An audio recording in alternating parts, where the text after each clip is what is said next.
या सगळ्याला कारणीभूत काय आहे तर शेतकऱ्यांच्या वरती जवळजवळ 250 कायदे जे संविधानाच्या माध्यमातून म्हणजे संविधानामध्ये जे बदल करून जे कायदे केलेत जवळजवळ 250 कायदे हे चुकीच्या पद्धतीने केलेत.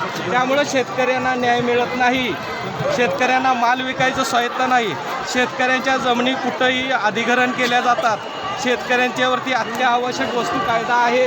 त्यामुळं तुमच्या मालाचा दर ठरविण्याचा अधिकार हा शेतकऱ्यांना नाही. हे सगळे कायदे रद्द झाले पाहिजेत. शेतकऱ्यांच्या विरोधामध्ये सगळे कायदे रद्द झाले पाहिजेत आणि हे सगळे कायदे रद्द होतील त्या दिवशी शेतकऱ्यांना 4 रुपये मिळतील. पण हे कायदे न रद्द करता त्यांच्यावरती वेगवेगळ्या पद्धतीचं GST टॅक्सेस बसून शेतकऱ्यांना मारायचं काम चालू आहे. आज अशा पद्धतीचे हे वक्तव्य करणारे जे मंत्री कोण असतील किंवा आमदार असतील किंवा लोणीकरांचा बबन असेल अशा पद्धतीचं चुकीचं वक्तव्य करून शेतकऱ्यांना वारंवार अपमानास्पद वागणूक देण्याचं काम या सरकारच्या माध्यमातून आहे. आणि माझं शरद जोशी शेतकरी संघटनेचं म्हणणं आहे की शेतकऱ्यांच्या भावना तुम्ही दुखावताय, शेतकऱ्यांना कायमपणे तुम्ही अपमानित करताय. कारण का ह्या पाठीमागं हे मुख्यमंत्री हे उपमुख्यमंत्री ही त्या लोकांच्या मागं आहे. कारण का अशा पद्धतीचं धारिष्ट ते करू शकत नाही. तर सरळ या मुख्यमंत्र्यानं आणि दोन्ही उपमुख्यमंत्र्यांनी सर्व समाजाची शेतकऱ्यांची जाहीर माफी मागितली पाहिजे. याबद्दल तुमचं काय म्हणणं आहे? माफी मागायला पाहिजे, कारण बियाणे महाग, खतं महाग, शेतीला लागणारे सामग्री महाग. एक शेतकरी काय करणार, पैसा कुठून येणार? आणि जे सरकारी नोकरदार आहेत त्यांचा विचार अत्युन्नतिक आहे. एसीमध्ये सरकारी नोकरदार फिरतो, शेतकरी कधी एसीमधून फिरणार? एसीच्या गाडीमधून कधी फिरणार? 4 व्हीलरमध्ये कधी फिरणार?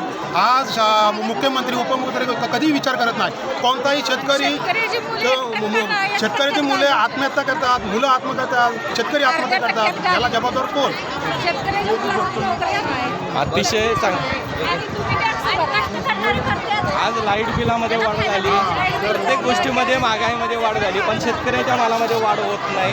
शेतकऱ्याचा कांदा असू दे, कापूस असू दे, सोयाबीन असू दे, ऊस असू दे, दूध असू दे, त्याच्या कोणत्याही मालाला दर मिळत नाही. आणि त्याच्यामुळे शेतकरी आत्महत्या करतो. शेतकऱ्यासाठी जरी त्याच्या मुलगीचं लग्न करायचं असू दे, त्याच्या मुलग्याचं लग्न करायचं असू दे, साधी मोटरसायकल जरी घ्यायची झाली तरीही शेतकऱ्याला कर्जच काढावं लागतं. कर्ज घेतल्याशिवाय कोणतीही वस्तू त्याच्या होत नाही, त्याच्या घरामधलं कोणतंही शुभकार्य होत नाही.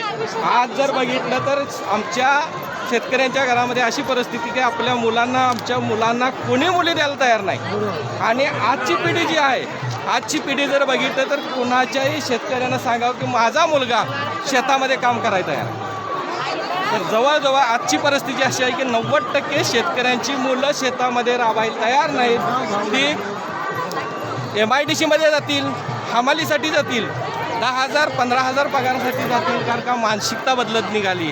सरकारनं ह्या सगळ्या देशाचा पोशिंदा जो आहे शेतकरी आहे, या शेतकऱ्याला वाचवलं तर हे देश वाचेल, नाही तर देश वाचणार नाही. ताई आज जे गॅसचे सिलेंडर आहे 1,000 रुपये, हे सिलेंडर तुम्हाला परवडतंय का? तुम्हाला 1,500 रुपये दिलं, 1,500 रुपयेमध्ये तुमचं भागतंय का?